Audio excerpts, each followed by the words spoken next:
You remember the smell of the lobby on your first day. It smelled like ozone, expensive floor wax, and the vague metallic scent of cold air conditioning. You sat in one of those uncomfortable geometric leather chairs, pulling at the collar of a shirt you bought on clearance, desperately hoping you looked like you belonged. You needed this. You really needed this. The bank account was hovering dangerously close to zero. The student loan emails were getting more aggressive. You just needed a foot in the door, a chance to prove you weren't just another degree gathering dust. And then there was Marcus. Marcus didn't walk. He glided. He wore a crisp, tailored navy suit and a watch that cost more than your car. He had the kind of smile that made you feel like you were the only person in the room. He shook your hand, looked you dead in the eye, and said the words you had been starving to hear. I see a lot of potential in you. They gave you a plastic badge and a title, junior coordinator. It sounded official. It sounded like the beginning of a real career. They told you the pay was $15 an hour. It wasn't much, barely enough to cover rent and the train ticket. But Marcus put a hand on your shoulder and lowered his voice, like he was letting you in on a corporate secret. Don't worry about the starting rate, he said. This is just the ground floor. Stick with me, and we'll have you in a corner office in no time. You're my co-pilot now. Co-pilot. You clung to that word. You wore it like a badge of honor. The first few weeks were a honeymoon. You wanted to impress him, so you arrived early. You stayed late. You figured out how he liked his coffee. Black, 2 sugars, from the cafe across the street, never the break room machine. You learned the names of his kids. You learned the sound of his footsteps on the low-pile carpet. Then the shift began. Slowly at first. Invisible, really.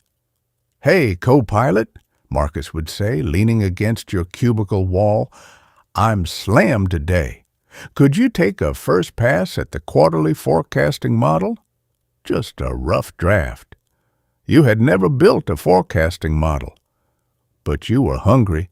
You stayed until 9 at night, the blue light of the monitor burning into your retinas, drinking stale vending machine coffee that tasted like burnt plastic.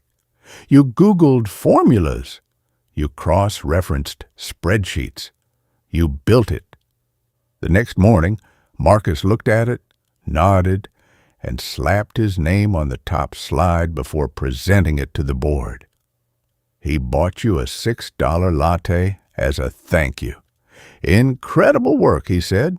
You're getting amazing exposure here. Exposure. The phantom currency of the modern workplace. You can't pay rent with it, you can't buy groceries with it, but you convince yourself it's an investment. You are building equity in your future. By month 3, you weren't doing a junior coordinator's job anymore. You were doing Marcus's job. He started looping you into high-level client meetings. At first, you were just there to take notes. But then, Marcus started taking calls during the meetings. He would mute his microphone, point at you and whisper, "Take over. You know the numbers better than I do." So you did. You started pitching the clients. You started negotiating the vendor contracts. You were managing a $1 million budget, and you were doing it for $15 an hour. You did the math one night, sitting on the cold plastic seat of the commuter train, watching the city lights blur past the scratched window. Marcus was pulling in at least $150,000 a year, plus bonuses, plus the company car allowance. You were making just enough to eat pasta 4 nights a week. But every time you thought about bringing it up, every time you drafted that email asking for a review, Marcus would hit you with a perfectly timed dose of validation. "I couldn't do this without you," he'd say. forwarding you a chain of angry emails from a difficult client. You're the only one here who actually gets it. Handle this for me? I'm grooming you for the senior manager spot opening up in December. It's practically yours. So you swallowed your exhaustion. You canceled dates. You missed your best friend's birthday dinner because the Q2 financials needed a second pair of eyes, which actually meant you had to write the entire report from scratch while Marcus was at a networking dinner. You convinced yourself you were winning. You walked through the office with a sense of quiet superiority. You saw the other junior coordinators organizing files and booking travel, and you pitied them. They were stuck in the mud. You were the co-pilot. You were flying the plane. You didn't realize Marcus had already handed you a parachute full of anvils. It happened in Q3, the Apex Initiative. It was the biggest account the department had landed in 5 years, the kind of account that makes or breaks a fiscal year. Marcus called you into his office, closed the blind, and gave you that blinding smile. "This is your trial by fire," he said. "I want you to take the lead on Apex, run the day-to-day, be the primary point of contact, send all the deliverables from your email. I want the clients to know your name. This is how we get you that promotion." You felt a surge of pride. This was it, the payoff. You practically lived at the office for 3 weeks. You breathed recycled air and ate protein bars from the bottom drawer of your desk. You optimized the supply chain. You drafted the execution strategy. Just send it over to the client. Marcus would text you from his phone. "I'm tied up. Just sign off on it." "I trust you." He was tied up a lot. Specifically, he was tied up at a luxury golf resort in Florida.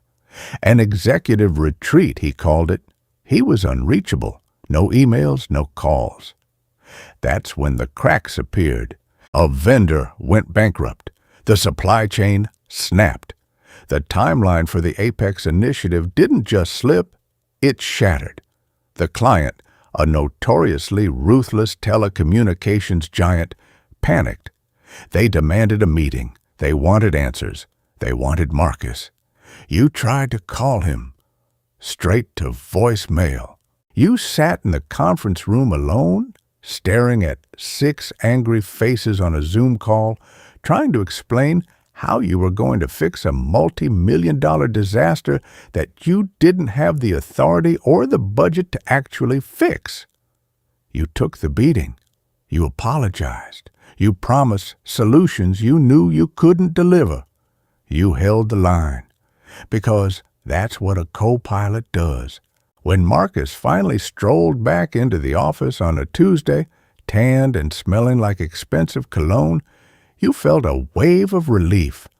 Finally, back up. You stood up from your desk, ready to brief him, ready to fix this together, but he didn't look at you.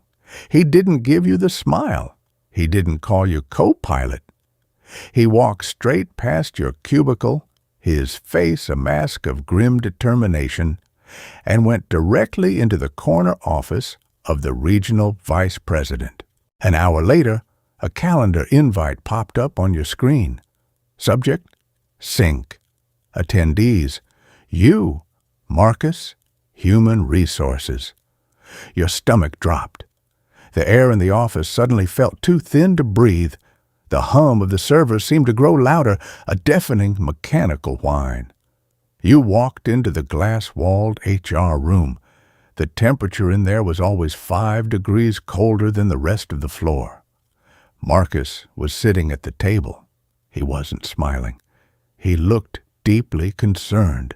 He looked like a man who had just discovered a terrible tragedy. Next to him sat a woman from HR, her hands folded neatly over a thick manila folder.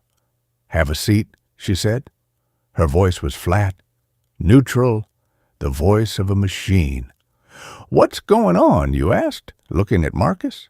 He wouldn't meet your eyes. He stared at a spot on the wall just above your shoulder. As you know, the HR woman began, the Apex initiative has suffered a catastrophic failure. The client has officially pulled their contract. The financial damage to the firm is significant. I know you said your heart hammering against your ribs. I was trying to reach Marcus all week I was at an off-site executive summit. Marcus interrupted smoothly, his tone laced with a heavy practiced sorrow. I left the day-to-day execution in your hands. I trusted you to manage the deliverables. I even told you I was grooming you for management, but I was just following your strategy, you stammered, the realization slowly dripping ice water down your spine. You told me to take the lead. You told me to sign off on it. Marcus let out a slow, heavy sigh. He slid the manila folder across the table. It was open. Inside were copies of every email you had sent to the client over the last 3 weeks. Every spreadsheet, every forecast, every vendor contract. I've reviewed the paper trail, Marcus said, his voice dripping with disappointment. Every decision, every miscalculation, it all came from your desk, from your IP address, with your signature. You stared at the papers, the blue ink of your digital signature staring back at you like a mocking grin. You told me to do this, you whispered. You told me to put my name on it. I told you to draft them, Marcus corrected, his eyes finally meeting yours. They were cold, dead, the eyes of a shark that had just tasted blood. I never authorized you to execute a multi-million-dollar strategy without my final review. You overstepped your role as a junior coordinator. Frankly, it was reckless. The room spun. The trap hadn't been set last week. It had been set on day one. The co-pilot routine, the late nights, the unearned authority. It wasn't grooming. It was insulation. He had spent 6 months meticulously building a human shield. He offloaded all the risk, all the liability, onto a $15 an hour disposable asset. When the sun was shining, he took the credit. When the lightning struck, you were holding the rod. Given the magnitude of the financial loss, the HR woman said, sliding a single sheet of paper toward you, we have no choice but to terminate your employment, effective immediately. We will be packing your desk for you. You didn't argue. You didn't scream. The shock was too absolute. The machinery of the betrayal was so perfectly engineered, so flawlessly executed, that it left no room for debate. You signed the severance paperwork, 2 weeks' pay in exchange for a non-disclosure agreement. A security guard with a bored expression escorted you to your cubicle. You stood there while a woman you didn't know put your framed photo, your cheap coffee mug, and your notebook into a brown cardboard box. You looked across the floor. 50 people were sitting at their desks. Some were typing. Some were on headsets. Not a single one of them looked at you. You were already a ghost. You were a glitch in the system that had just been patched. As you walked toward the elevator, clutching your box, you passed Marcus's office. The door was open. He was on the phone. He was leaning back in his expensive leather chair, laughing. The crisis was averted. He had found the leak, eliminated the problem, and protected the company's bottom line. Later, you would find out from a former co-worker that Marcus didn't just survive the Apex disaster. He thrived. He was praised for his swift and decisive action in identifying internal redundancies and mitigating further risk. He got a $50,000 end-of-year bonus. You got a cardboard box and a train ride home at 2 in the afternoon. You stepped out of the lobby doors and into the harsh afternoon sunlight. The smell of ozone and floor wax faded, replaced by the exhaust of city buses and the smell of hot asphalt. The world kept moving. The traffic kept flowing. You realized then, with a sickening clarity, that the company was never a family, the office was never a home, and you were never a co-pilot. You were just a crash test dummy in a very expensive suit.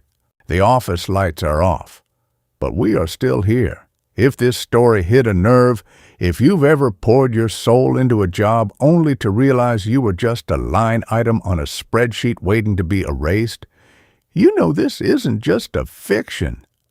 It's a business model. Drop a comment below and share your story. Subscribe to join the few who actually see the strings, and don't let them catch you sleeping on the next shift.